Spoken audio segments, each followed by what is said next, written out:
Ce partenariat consiste à participer activement aux compétitions de deux métiers que sont les WorldSkills, et notamment toutes les compétitions, qu'elles soient régionales, nationales et bien sûr internationales, puisque FANUC est un grand partenaire au niveau international. Mais déjà, au niveau national, nous avons la chance de pouvoir justement compter sur ce partenariat pour faire ces compétitions, et nous avons depuis longtemps une relation privilégiée, je pense, avec cette grande entreprise. Je veux dire qu'il nous faut un minimum de 14 pays pour pouvoir lancer ce métier en compétition.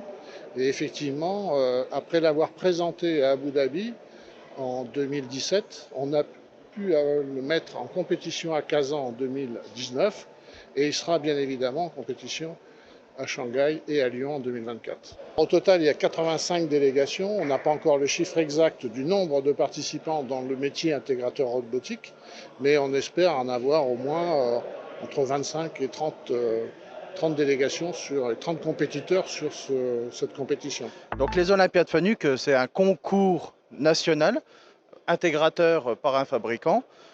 Donc à ce concours-là, nous avons terminé deuxième, mais nous avons terminé premier de notre région, ce qui nous a permis de servir de tremplin pour pouvoir aller au national, au WorldSkills. On a réussi à terminer premier et on a pu représenter la France à l'international, car en fait le métier n'était pas du tout encore officiel. Donc en fait on a été les tout premiers à promouvoir le métier. On a été les porteurs du projet. Les épreuves, au final, elles ne sont pas difficiles. C'est le temps qu'on a à notre disposition pour pouvoir le faire. Après, bien évidemment, comme n'importe quel concours, il y a une préparation, il y a une équipe qui est derrière nous.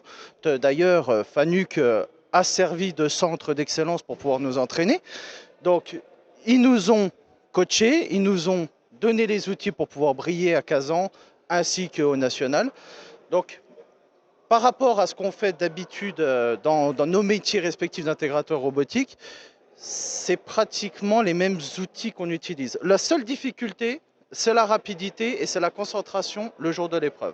Le titre m'a aidé professionnellement, il m'a permis de trouver mon nouveau travail. Donc depuis les Olympiades à Kazan, je suis devenu formateur au pôle qui m'a formé.